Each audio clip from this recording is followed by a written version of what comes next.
Palarong Pambansa 2025 update. Magandang morning, Idol John. Go ahead. Libre nga ipapaay dagiti duwa tricycle driver. Libreng sakay kadagiti delegado iti Palarong Pambansa 2025. Sigun na kini Mr. Edmar Ambrosio, tricycle driver iti New Western Toda iti Siyudad Dilawag. Narbutigot iso na amang ipaaya ti libreng sakay kas panang sarabo na kadagiti bisita ken delegado manipod iti nagduduma a rehiyon. Kinunana ng rugi dayto e serbisyo na idi Sabado ken palikaguman na nga ipay dayto patingga na into numalpas tinagakamat a programa. Nang tagmed iso na ti mensahe kadagiti delegado asapay kumatagbalin ang naragsak kabayatan ti panagenda ditoy karaman asapay kumata maimasan da kadagiti makmakan kening pasigurado na anatalge diti probinsya ti Ilocos Norte. Maragsakan na kamang ipaikan nga dati libreng sakay ma'am kadagiti bisita tayo ken delegates. Kas panang welcome te kanya dati probinsya tayo nga Ilocos Norte. Kaano ka pa nga inrogim deti sir? Di lakal man ti bigat na ma'am. Kaano tayo nga kalikagom nga ited deti nga serbisyo sir? Aging gana nga malpas dito Palarong Pambansa ma'am. Sir, digiti mensahe tayo kadagiti delegates. Sapay kumata maimasan da digiti makmakan dito ma'am, gan mapintasan da digiti pagpaspasyaran ken ipasigurado nga safe na safe daytoy probinsya tayo nga Ilocos Norte ma'am. Ti paset ti panagsarita ni Mr. Edmar Ambrosio ti may kadagiti tricycle driver dito Siyudad Dilawag amang mangted ti libreng sakay Idol Bernard. Okay, so digiti delegado dito naganan Lawag City Matilogan na sa bali pa ni Batak. Owen Idol Bernard. Interview met live ni Mr. Ronald Alan Taktuan taga Batak City mamangtod mo dito na ti kastimet laeng serbisyo Idol Bernard. Matawagan laeng kaditi numero na kadagiti nga gundawa gol kata padasen teman nga tawagan dito numero ni Ronald Alan Taksuan. Ni Ronald Alan Taksuan iso na dito agtrending tata ngagdama iti Batak City Idol Joan. Owen Idol Bernard may sagay iso na nga vlogger at digiti content na nga kakastoy. Vlogger. Trending itata Owen Idol Bernard. So dito pa nag-vlog na makita ijayin no kasano itikin na hospitable ni Ronald kadagiti agundaway Idol Joan.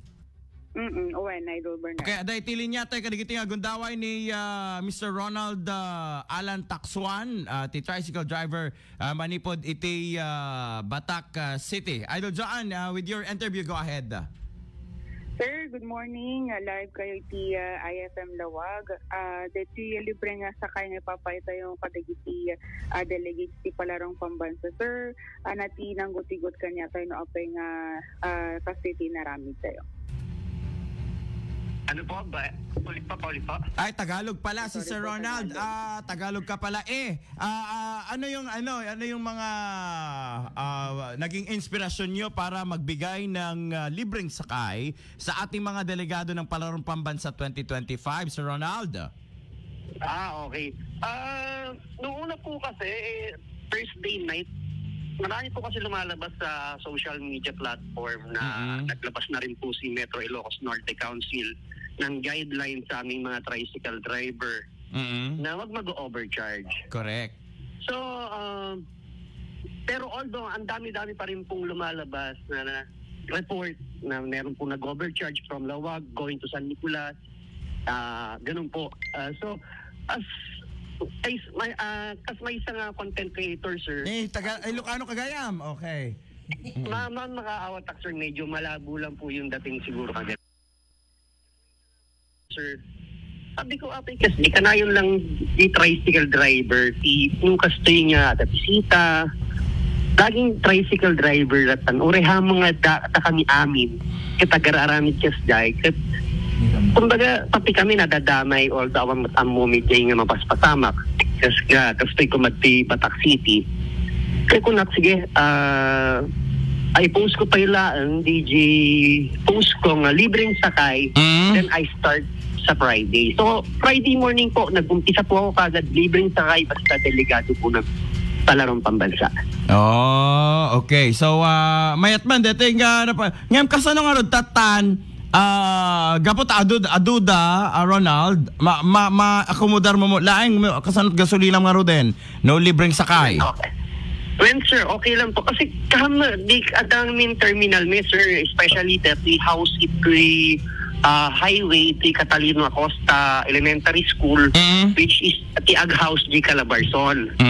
So, adamat di local residents, local from Ilocos talaga na mapan eskwela or mapan tiyandaan, tagad-toy mo lang, isol DJ, di imbag namin di post, basta delegado ka, libre ka. Oh, wow. No mairan ng siya ipagluganan di delegado. Ket libre, sir.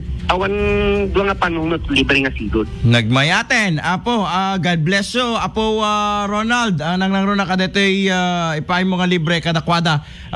Nakita mi dito video, gapot ta trending, kadigito nga gundaway. Ado digiti maragsakan kanya, maya.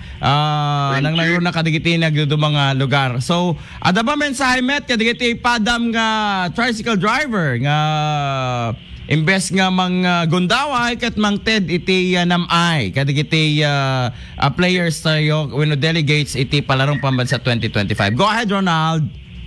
Okay, sa mga kaparehas ko pong tricycle drivers, kung hindi po natin kayang ibigay yung libreng sakay, sundin na lang po natin yung inisyu na guidelines ni Metro Ilocos Norte Council at ng ating mga syudad or bayan dito sa Ilocos Norte kung magkano talaga ang pamasahe para sa mga regular students at sa mga bisita. Hindi po porke bisita dapat samantalahin natin. Correct. Isipin po natin yung itsura o imahe ng probinsya po ng Ilocos Norte. Yun. Okay. At na-inspire kami sa iyo. Kasama mo rin sa Lawag City ang isa rin kanina si Edmar Ambrosio. Kayong dalawa na Lawag at saka Batak ay namimigay talaga ng libreng sakay sa mga sandaling ito. God bless you, Ronald. And salamat po. At sana ipagpatuloy ninyo ang mabuting gawain at more blessings to come. Maraming salamat, Ronald. Maraming salamat po, sir. Maraming salamat po. Okay, ayun si Ronald Alan Taxuan, ang tricycle driver na namimigay ng libreng sakay sa mga palaro delegates sa 2025. Idol John. DJ nga rod ni Mr. Edmar Ambrosio ken ni Mr. Ronald Alan Taxuan, iti dua tricycle driver nga mangmangted ti libreng sakay para kadto palarong pambansa 2025.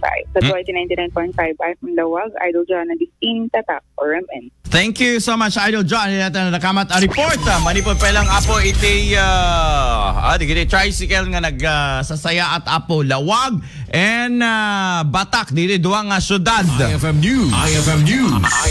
Nagmayaten Pambansa 2025 update.